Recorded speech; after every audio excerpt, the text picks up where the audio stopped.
Member Spotlight here on the DCN Internet Radio Network. I am your host, Elias Melas, President and Founder of the GNA, and I am also here today with a very special co-host, Victor Irvin Jenkins, who is the President of Crave the Spotlight Media Marketing, who's actually behind the camera today. Say hi, Victor, and tell us a little bit about you real quick. Hey, Victor Irving Jenkins, President, Crave the Spotlight Media Marketing, collaborating with the DCN Network and GNA, which is short for Genuine Networking Association. Yeah, it's really awesome. I know Troy Brewer's smiling out there in Reno right now, huh, Darragh? And we're here once again today with Darragh Sean Ryan, who is the owner of Dark Oak Productions. And before we took a quick commercial break, we were talking with Darragh about his Dark Oak Production Services. Amazing information that he provided there. And he was also going into deeper detail on how he got started in this industry and about what his passions really are. What drives him, right, Darragh? Yep, absolutely. Life. Exactly. But in this second segment, Darragh, let's talk about a very interesting story on how you found out about the GNA. Now, you recently met an amazing lady at another networking event that just so happens to be our Sacramento area GNA Regional Director. We are talking about the amazing, the wonderful, the great Debbie Walsh. And she is also here with us at Crave the Spotlight Studios today. She's behind the scenes. I don't know if we can hear her if she says something, but she's shaking her head back there like, nah, this is about you guys today. It's not about me. I don't want to be in the spotlight. It's great going anywhere with her because especially in loud events, she's got the most distinct voice I've ever heard. Oh, you telling me, man. I've known Debbie for 3 years, and she's a phenomenal person. So, Darragh, how about you share with us what you experienced when you met Debbie at this outside GNA event, which is pretty much the main reason why you are a huge part of the GNA today.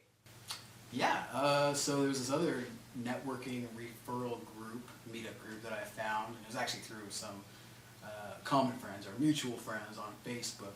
Facebook. Yeah. I was looking for a way to boost social media for the radio station that I work for. Oh. Sorry, Troy, but I work for the Grid FM. It's midtownradio.org. But so I found a post that Dan had posted. He's the station owner, and we got hooked up really fast. He heard my work, really hit it off. So then I started going to this social media referral group. And I think Debbie came to the second one that I attended there. Didn't talk that first time. I can't remember actually how we met after that, but we ended up exchanging information, and she invited me to the GNA meeting, and picked me up all the way out in Folsom at my lab, and drove all the way to meetings in SAC, and had a great time. Wow. Now, let's talk about that here for a second, Darragh, because there are a lot of groups out there that are struggling to grow. And a lot of them will use just social media, for example. They'll blast 1,000 invites on Facebook, and then they're disappointed when only 2 people show up. And they're like, well, I just invited 1,000 people. Why are only 2 coming? Well, it's because you don't have a leader out there like Debbie Walsh, who's out there going to a networking event. And she's going there to move her business forward, but she's paying it forward at the same time by making people aware of the GNA and other events that resonate with her. And I want to know, how did she approach you? I mean, I'm sure if she just came up and said, come to this GNA event, you'll probably get some business out of it. But she must have approached you with some passion. How did she approach you, Darragh? Honestly, I don't really remember that. I don't remember. I plead the fifth. But. And Debbie, for those of you that can't see, she's, behind the camera with Victor over there. She is laughing her head off right now. I know that. Come on, Darragh. You were there. It was recent. Which one? Well, when you met Debbie for the first time, and she made you aware of the GNA. I want to know what made you feel like, hey, I've got to go to this event, because I'm sure you have a lot of people come to you saying, you got to come check out my event. Why should I come, to yours? Is what you should be saying, right? Because I had too many conflicting issues with the group that I was with. So when I heard GNA Networking association. She talked a little bit about it. There's way more people involved and actually involved. Go ahead. Go ahead. And, brain dump. So there's more people involved and just overall general, it seems like kindness, like-mindedness to the people that I want to surround myself with. So.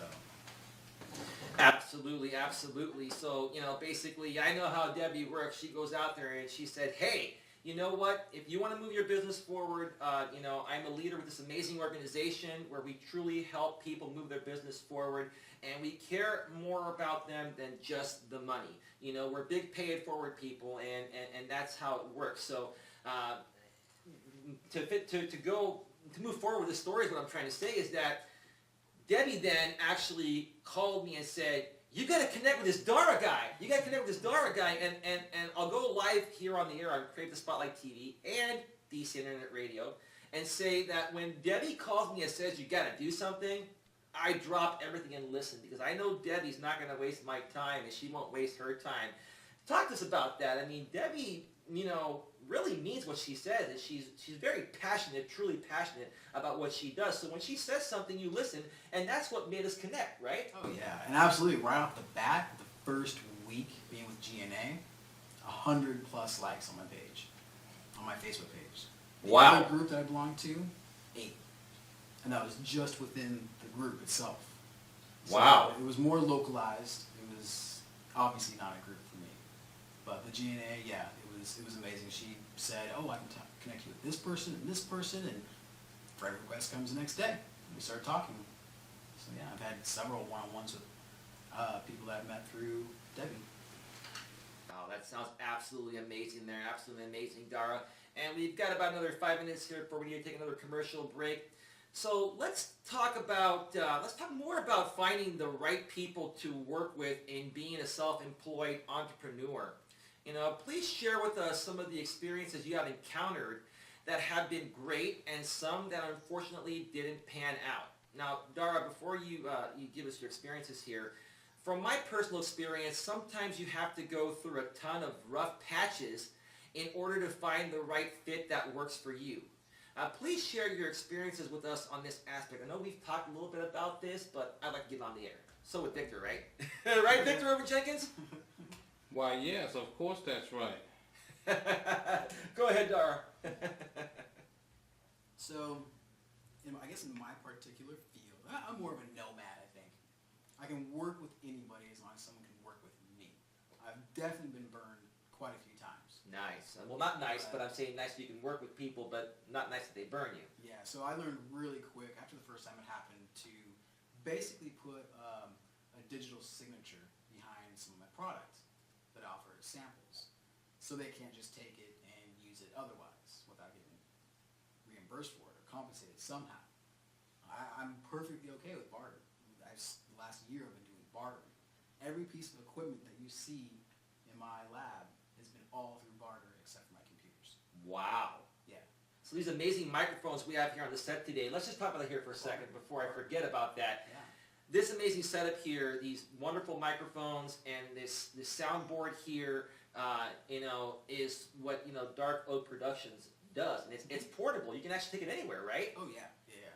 But I'll tell you a funny story. When we were outside, when you and Debbie pulled in and I had pulled in, Debbie's like, Elias, come here. You need to pick this up. It's pretty heavy. I'm like, oh, it's a portable unit, right? I went there to lift it up. I'm like, oh, man. But it is portable, though. But yeah, so what I'd like to know more about is a story you shared with me with some of the people you've worked with, and you basically gave them your heart and your soul. I guess it was another group that you were involved with. You and I talked about this by phone, several days ago, and it's quite an interesting story. If you don't mind sharing that right now, I get about another 3 minutes or so before the break. Yeah, are you talking about the similar disability group that I was with? Absolutely, okay, absolutely. Yeah. I think it'd be a great story to put out there. Which actually connects directly with the previous station that I was with. It's the same group of people. And so got really burned bad by that radio station. And it kind of carried over into this group that I started in Sacramento, which is a social group just for blind and low vision people. We get out once a month and go out and just have a good time.